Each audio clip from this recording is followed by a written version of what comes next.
수학 나영 문과생들 위한 수업입니다. 2016년 10월 모의고사입니다. 2016년도 마지막 모의고사가 되겠습니다. 이거 보고 나면 조금 이따가 수능이죠. 자, 14번 문제부터 보겠습니다. 자, 14번 문제는 자, 함수 두 개가 구간에 따라 나눠져 있습니다. 그런데 두 함수가 x는 2에서 연속이 돼야 된답니다. 자, 함수의 곱이죠. 자, 함수의 곱이든 나눗셈이든 합성함수든 어떠한 특정한 점에서 연속이 되도록 하는 조건은 그 함수의 극한값과 함수값이 같아야 된다, 이런 생각을 하시면 되고요. 그것보다 좀 더 명확하게 자극한, 우극한 함수값이 세 개가 다 같다, 이렇게 정의하시면 되겠습니다. 자, 15번입니다. 일반항 찾아서 시그마 씌우라는 문제고요. 자, 이 문과생들이 이 내분점, 외분점 좌표 찾는 거를 공식을 잘 안 외워요. 공식만 외우면 무조건 맞는 문제입니다. m 대 n으로 내분하는 점에 x좌표 그리고 y좌표 구하는 거 공식 반드시 외우시면 되고요. 그 다음에 15번에 그 시그마 n은 1부터 10까지 ln분의 1입니다. 자, 우리가 시그마를 계산할 때 n에 대한 분수꼴이에요. 둘 중에 하나입니다. 등비수열이거나 부분분수거나 항상 둘 중에 하나니까 문제 푸실 때 참고하시기 바랍니다. 자, 16번 보겠습니다. 대표적인 이산 확률 분포표 문제가 되겠습니다. 자, 이산 분포표 문제가 나왔을 때 반드시 기억해야 될 거, 확률 값은 0보다 크거나 1보다 적은 값 사이에 있다. 그 다음에 확률들 다 더하면 1이다. 그 다음에 평균은 곱하고 더하고 곱하고 더하고 곱하고 더해서 구한다. 분산은 제곱의 평균에서 평균의 제곱을 뺀다. 반드시 기억하셔야 되고요. 다음으로 이산확률 분포나 그다음 연소확률 분포나 상관없이 평균과 분산에 있어서 확률 변수의 1차 변환에 대한 얘기입니다. 그래서 ax 플러스 b의 평균은 ax 플러스 b이고 vax 플러스 b는 a제곱 vx다. 그래서 1차 변환에 대한 얘기, 확률 변수가 그건 이산확률 분포이거나 연소확률 분포이거나 상관없습니다. 그래서 기본적인 개념 잘 정리해서 해결하시기 바랍니다. 자, 17번 문제 보겠습니다. 모 비율의 추정에 대한 얘기입니다. 자, 모 비율도 그렇고, 자, 모 평균도 그렇고, 추정을 할 때 그 신뢰도에 따라서 그 신뢰 구간이 정해지는 그 기본 공식이 있죠. 그 기본 공식만 잘 기억하고 있으면 자, 추정에 관련된 문제는 더 이상 복잡하게 안 나오니까 잘 기억하고 있다가 그대로 관계식만 잘 정리하시기 바라겠습니다. 자, 17번 문제도 식에다 바로 대입해서 계산하시면 바로 답이 나옵니다. 자, 18번 문제 보겠습니다. 자, 18번 같은 문제가 참 근본이 없는 문제죠. 뭐 수학적 기납법도 아니고 일반항 구하는 것도 아니고 그냥 무언가를 구하는 과정에 대한 문제입니다. 자, 이런 문제는 순서대로 하나씩 보시면 되겠습니다. 그래서 가를 보시면 f-t 곱하기 g-t가 마이너스 1에서입니다. 무슨 뜻이냐면 그렇게 하라는 얘기예요. fx 미분에서 t 집어넣고 gx 미분에서 t 집어넣어라, 이렇게 보시면 되겠습니다. 그렇게 하면 가가 나온다, 이런 뜻이고요. 나도 마찬가지죠. ftgt 값이 나와 있는데 기억 니은에서입니다. 그래서 b를 찾으라는 얘기니까 연립하라는 얘기가 되겠습니다. 잘 연립해서 가를 구한 다음에 식을 잘 연립해서 b를 a로 표현해라, 이런 뜻이 되겠고요. 그래서 그거를 b를 뭐한다? 대입한다, 이렇게 보시면 되겠습니다. 그러면 가나 다가 주어지면 뭐 다는 쉽게 구할 수 있습니다. 자, a에 대한 항등식으로 정의해서 문제를 풀고 있습니다. 자, 이런 문제는 어떤 개념을 교과서에서 어떤 개념을 특별한 개념을 뽑아온 게 아니라 그 풀이 과정 속에서 문제에서 소술된 그 방식에 따라서 식만 잘 정리하면 어렵지 않게 해결할 수 있습니다.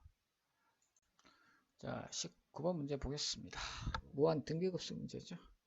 바깥 테두리, 그 다음에 안에 있는 도형, 그 다음에 또 바깥 테두리. 두 번째 테두리죠. 자, 그들의 관계식을 통해서 첫째 항과 공비를 찾아서 1-r분의 a에 집어넣으란 얘기입니다.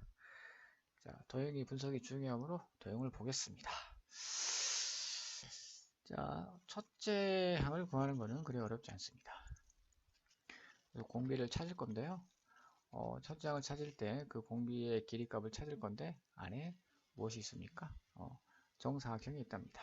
그래서 정사각형 한 변의 길이를 찾아야 되는데 삼각형 안에 닮은 비를 사용하시면 어렵지 않게 구할 수 있을 겁니다. 그래서 그 공비 찾으시고요. 자, 이 무한등비급수는 올해 2016년도에는 처음으로 개수의 변화가 생깁니다. 개수가 1개에서 2개, 그 다음에 2의 제곱계, 그 다음에 거기서 또 2의 제곱계, 이런 식으로 면적도 줄어들지만 개수는 늘어나고 있습니다. 그래서 개수의 변화까지 감안해서 공비에 대입을 하시면 어렵지 않게 해결할 수 있을 것 같습니다.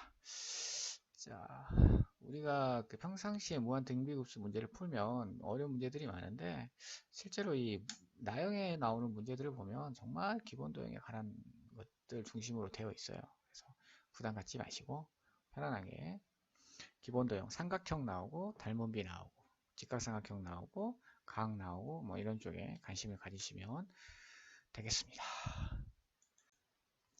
자, 20번 문제 보겠습니다. 함수 fx, gx 주어져 있고요. 그걸 통해서 새로운 함수 hx를 찾으라는 얘기입니다. 자, 일단 fx는 우리가 연속할 때 아주 중요한 함수로서 등비수열분의 등비수열 꼴입니다. 공비가 결정되지 않는 등비수열분의 등비수열 꼴이고, 그래서 n을 무한대로 보냄에 따라서 그 극한값이 x값에 따라서 달라진다라는 개념에서 출발하는 함수입니다. 자, 이 함수는 항상 공비가 1일 때, 공비가 마이너스 1일 때, 공비가 마이너스 1과 1 사이에 있을 때, 공비가 마이너스 1과 1보다 클 때 이렇게 네 군데로 나눠서 함수 값을, 함수의 그래프를 또는 함수를 찾아야 됩니다. 다만 여기서 말하는 공비 x값이 공비가 x가 아니죠. 공비가 x거나 또는 절대값 x거나 또는 x제곱이면 지금 20번의 fx는 공비가 x제곱이죠. 이런 경우에는 x값을 1, x가 마이너스 1, 그 다음에 x가 마이너스 1과 1 사이에 있을 때 x가 마이너스 1보다 적을 때 x가 1보다 클 때 이렇게 네 군데로 나눠서 함수를 찾으시면 되겠습니다. 자, 그 다음 gx고요. gx를 보시면 x 플러스 a로 되어 있습니다. 자, 이건 직선에 대한 이해입니다. 그냥 뭐 기울기가 1이고 y절편이 a인 함수입니다. 이렇게 얘기하시면 안 됩니다. gx는 기울기가 1인 모든 직선을 얘기합니다. a 값은 모르는 게 아니고 아직 결정되어 있지 않기 때문에 무엇이든지 될 수 있다는 얘기입니다. 좀 더 문제를 푸는데 도움이 되게 해석을 하자면 기울기가 1인 직선이 움직이고 있는 겁니다. 위아래로. 그렇죠? 그럼 그림이 그려지죠? fx를 그린 다음에 기울기가 1인 직선을 위아래로 움직이다 보면 fx와 만나는 점의 개수가 결정이 되겠죠. a 값에 따라서. 그렇게 해서 h 함수를 만드시면 되겠습니다. 자, 참고로 이렇게 기울기가 정해진 함수 직선을 해석하는 방법도 있고요. 그 다음에 만약에 어떤 직선이 y는 k에 가로 열고 x-1 플러스 2 이렇게 표현되어 있을 때 이 직선을 기울기를 모르는 직선이요 이렇게 표현하는 게 아니라 점 1, 2를 지나는 직선이요 라고 해석할 수 있어야 됩니다. 점 1, 2를 지나는 모든 직선들입니다. 점 1, 2를 중심으로 직선이 이렇게 돌아가면서 움직인다고 생각하라 이런 얘기입니다. 그래서 직선을 해석하는 방식이 매우 중요합니다. 잘 챙겨 놓으시기 바랍니다. 문과에서 직선은 매우 중요한 역할을 합니다. 자, 어김없이 21번은 버리고요. 26번 보겠습니다. 자, 유리함수 주어져 있고 유리함수 임의의 점에서 직선사의 거리가 오랍니다. 자, 점의 좌표 구하라는 얘기고요. 점의 좌표 미지수 2개 있는데 함수 위에 점이니까 조건 하나 있고요. 점과 직선 사이 거리 오라고 그랬으니까 조건 2개 있습니다. 미지수 2개 있고 조건 2개 있으니까 연립해서 구하시면 되겠습니다. 자, 27번입니다. 등차 수열과 등비수열에 관련된 문제입니다. 자, 등차 수열, 등비수열 뭐 많은 얘기를 할 수 있지만 기본적으로 등차 수열은 미지수가 2개인 n에 대한 1차식이고요. 등비수열도 미지수가 두 개인 여러분 지수함수 형태의 함수라고 생각하시면 되겠습니다. 자, 그래서 문제에서 항에 대한 얘기가 나올 때는 등차 수열은 첫째 항과 공차로 다 표현하시면 되고요. 등비 수열은 첫째 항과 공비로 각 항들을 표현하면 되겠습니다.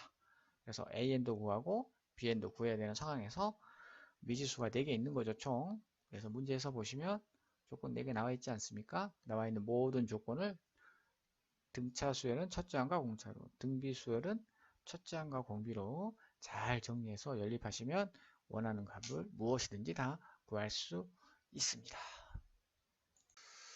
자, 28번 보겠습니다. 4점짜리 경우의 수입니다. 빠짐없이 겹치지 않게 잘 분류해서 노가대로 개수를 세야 됩니다. 자, 28번 문제 한번 좀 더 자세히 보겠습니다. 서로 다른 5개의 바구니에 빨간색 공 3개와 파란색 공 6개를 넣는답니다. 자, 바구니 5개에다가 뭔가를 집어넣는 거예요. 그리고 왼쪽에는 빨간색 공과 파란색 공이 있고요. 오른쪽에 서로 다른 5개의 바구니가 있는 겁니다. 그렇게 그림을 그려놓고 함수 관계처럼 문제를 정리하시면 되겠습니다. 자, 그 다음에 문제에서 뭔가를 배열을 해야 되고 뭔가를 갖다 줘야 되고 그 다음에 뭐 나열을 해야 되는데 그 종류가 두 가지입니다. 28번에서는 빨간색 종류와 파란색 종류가 있습니다. 이렇게 종류가 두 개일 때는 한꺼번에 시행을 하지 마시고 먼저 한 가지를 먼저 하고 나서 그 시행이 다 끝나고 나서 두 번째 시행을 하셔야 됩니다. 빨간색 공 3개를 먼저 바구니에 넣고요. 그리고 나서 파란색 공 6개를 넣어야 된다 이런 뜻입니다. 자, 좀 더 구체적으로 가나 조건을 보겠습니다. 자, 가나는 각 바구니에 공은 1개 이상 3개 이하로 넣으라고 했습니다. 나는 빨간색 공은 한 바구니에 2개 이상 넣을 수 없다라고 되어 있습니다. 자, 가도 하나의 기준이고 나도 기준입니다. 근데 주어진 문제랑 잘 비교를 해보면 뭔가 우리가 빨간색을 먼저 넣을까 파란색을 먼저 넣을까 결정을 해야 되는데 나에서 빨간색 공은 한 바구니에 2개 이상 넣을 수 없다라고 빨간색에 관해서만 매우 특별하게 기준을 줬습니다. 그래서 빨간색을 먼저 나열하는 게 좋습니다. 그래서 빨간색을 먼저 바구니에 넣고요. 그리고 나서 가의 조건에 맞춰서 파란색 공을 넣어서 그 경우를 잘 분류를 한 다음에 경우의 수를 세면 문제를 풀 수가 있습니다. 다시 한번 얘기합니다. 4점짜리 경우의 수 문제는 빠짐없이 겹치지 않게 잘 분류해서 노가대로 풀어야 됩니다. 어떻게 기준을 잡는지 금방 설명했던 내용을 잘 기억하시기 바랍니다. 자, 29번 문제 보겠습니다. 문제를 딱 보는 순간 이 조건은 부등식의 영역이다. 자, XY 관계식이 부등식으로 되어 있으면 부등식의 영역입니다. 그래서 부등식의 영역을 표현하시면 된다 이런 뜻입니다. 그래프 그리라는 뜻이고요. 그 그래프에서 위쪽인지 아래쪽인지 Q 같은 건 원이니까 원 안쪽인지 바깥쪽인지 그 점들의 관계를 다 표현해라 이런 뜻이고요. 자, 명제 문제는 항상 선생님이 3가지만 기억하라고 합니다.